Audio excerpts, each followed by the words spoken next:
Hello, I'm Francesca Racino. And I'm Ariane Zetzer. And we would like to introduce our project, Illegal Intimacy, the Lawrence v. Texas Revolution and the Reform of Morality Laws. Because lawmakers viewed certain private behaviors as immoral, they created laws that defined sodomy very broadly. Sodomy is any form of sexual intimacy where reproduction cannot occur, which includes masturbation or penetration of the mouth or anus. Lawrence v. Texas was a court case between two men, Tyrone Garner and John Lawrence. These two men were caught having sexual contact in the comfort of Lawrence's home when a police officer forced his way into Lawrence's home and arrested them. The Lawrence v. Texas decision sparked a legal revolution by overturning sodomy laws and redefining the constitutional right to privacy. This revolution provoked social and political reactions rooted in moral opposition, yet ultimately inspired reform through the expansion of LGBTQ+ rights and the legalization of same-sex marriage. Intimacy laws have existed in the United States since its founding. These laws were used to regulate relationships and punish those who defied traditional norms. Sodomy laws were first introduced in 1636 by the Plymouth Colony. The Plymouth Colony had created a list of capital offenses liable to death. This included treason, witchcraft, arson, rape, murder, bestiality, adultery, and sodomy. Sodomy laws did not say anything about the behavior of same-sex relationships. These changes did not come until the 1860s when legislation added the first sodomy law to the Penal Code. Sodomy laws were created to prevent acts that they saw as going against nature, because they believed the idea of reproduction was viewed as the pairing of a male and a female.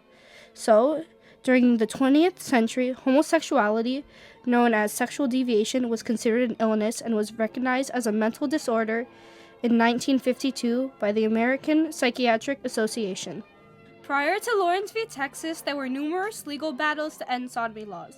One of these cases was Bowers v. Hardwick, which was fought on the grounds of the sex being consensual and the arrest being a violation of fundamental rights. The court case was lost as the final judgment stated that sodomy is immoral, which led to the belief that sodomy laws could not be invalidated. Later in Lawrence v. Texas, many privacy cases helped lay the groundwork. The Stanley v. Georgia case built on the 5th and 14th Amendment, which stated that conviction is illegal in the privacy of one's home, was the most important.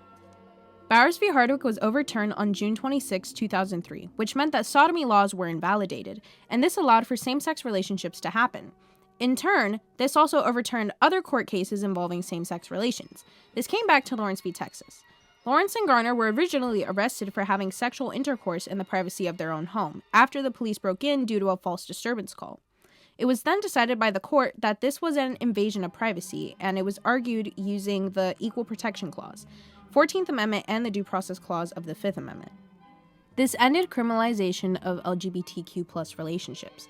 Lawrence v. Texas redefined constitutional privacy and liberty, final ruling that privacy rights, no matter the gender, could not be violated under the rights of the 14th Amendment. The final judgment stated that the ruling of Bowers was flawed as it was based on morals, and through that overturning of Bowers, all pretext for laws targeting LGBTQ+ individuals disappeared. While there were many positive reactions, there were also many negative reactions to the revolutionary decision surrounding Lawrence v. Texas and the constitutional right of privacy. Some positive reactions came from LGBT activists and civil rights groups, as they celebrated the ruling that gave them rights and recognition. They saw a change in how they were viewed by society in a more positive light and with dignity. In the following clip from the oral argument of Lawrence v. Texas, Justice Kennedy talks about the idea that specific sex shouldn't be labeled as immoral based on the people committing the act, and that people should have control over their own anatomy. The historical premises are not without doubt. At the very least, they are overstated. Now, it must be acknowledged that the court in Bowers was making the broader point that for centuries there have been powerful voices to condemn homosexual conduct as immoral. The condemnation has been shaped by religious beliefs, conceptions of right and acceptable behavior, and respect for the traditional family. For many persons, these are not trivial concerns, but profound and deep convictions accepted as ethical and moral principles to which they aspire and which thus determine the course of their lives. These considerations do not answer the question before us, however. The issue is whether the majority may use the power of the state to enforce those views on the whole society. Some negative reactions mainly came from religious and conservative groups. These two main groups were opposing the decision that privacy rights were given to people in same-sex relationships. They claimed that it undermined traditional moral values, which were very important to the church. When I went to Catholic school, there was a girl everyone was friends with, and she was popular among the groups of people. But then, when they began to use he, they pronouns, the students in the school began to gossip. In Catholic school, we were taught that traditional opposite-sex relationships and marriages were normal, that if you were a girl or a boy, that was it. You couldn't change your identity. We were taught to follow the traditional roles of society and to marry someone of the opposite sex. Knowing the reaction from the people, Ariane, what was the reaction among the political spectrum? As a political response, there were increased debates over traditional values surrounding sexuality and family. Due to the popular belief that homosexuality and sodomy are immoral, many states held on to their anti-LGBT policies. For example, a political survey showed that in 2025, 14 states still had their sodomy laws, while some states even went as far as to ban the sale and distribution of sexual devices. These examples show how far our society is willing to go to preserve its beliefs. Francesca, what are some of the debates facing the public? So, some of the debates facing the public were that many people had questions about morality and the power it had over constitutional rights. Others were worried about the change that would follow and the rise of LGBTQ recognition in society. The following clip that is about to play is from Justice Scalia, who agrees with the opinion that sodomy is immoral and that Lawrence and Tyrone are in the wrong, and that he disagrees with the majority opinion. I would like to summarize here just a few general considerations. The Texas statute at issue here undeniably seeks to further the belief of its citizens that certain forms of sexual behavior are, as the court says, quote, immoral and unacceptable. That is the same interest furthered by criminal laws against fornication, bigamy, adultery, adult incest, bestiality, and obscenity. So, what were some lasting changes that came from the decision? So, some lasting changes were the legal reforms. For example, there was a decriminalization of same-sex intimacy nationwide, which also helped the privacy rights because people of the same sex could then engage in sexual intercourse without worrying about any disturbance, such as the disturbance that Lawrence and Garner had experienced. There were also the social reforms. People began to look into the LGBTQ community more, and by people learning more about these people in this community, it led to a wider acceptance among society of LGBTQ individuals.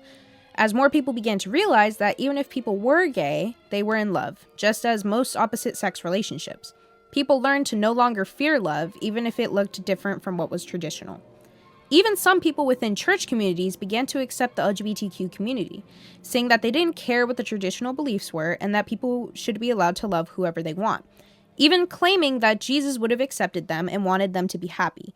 And this is what really turned heads and allowed for further acceptance. So now that we know the lasting changes, what were some of the major outcomes? Some of the major outcomes of the Lawrence v. Texas case were the passing of Bergefell v. Hodges, which recognized same-sex marriage, the further integration of homosexuals into society, and the repeal of discrimination in the workforce against homosexuals, later including transgender individuals. But there was still ongoing resistance against LGBT rights by traditional groups. In the last couple of years since Trump's presidency, they have been talking about overturning same-sex marriage laws. This happened in 2025, but the Supreme Court has denied to hear the request, showing how far the acceptance of the LGBT community has come. Another example was the recognition of transgender individuals, with the reasoning that in nature there are only two sexes. Cases like this show that reform is not permanent and must be defended. Lawrence v. Texas was a revolution of ideas that overturned unjust laws based on morals and redefined privacy for everyone. While the reaction to the case sparked initial debate and opposition nationwide, it led to long-term reform both legally and socially, with the now open acceptance of LGBTQ individuals today. The Lawrence v. Texas case proves that constitutional change can reshape society and expand equality.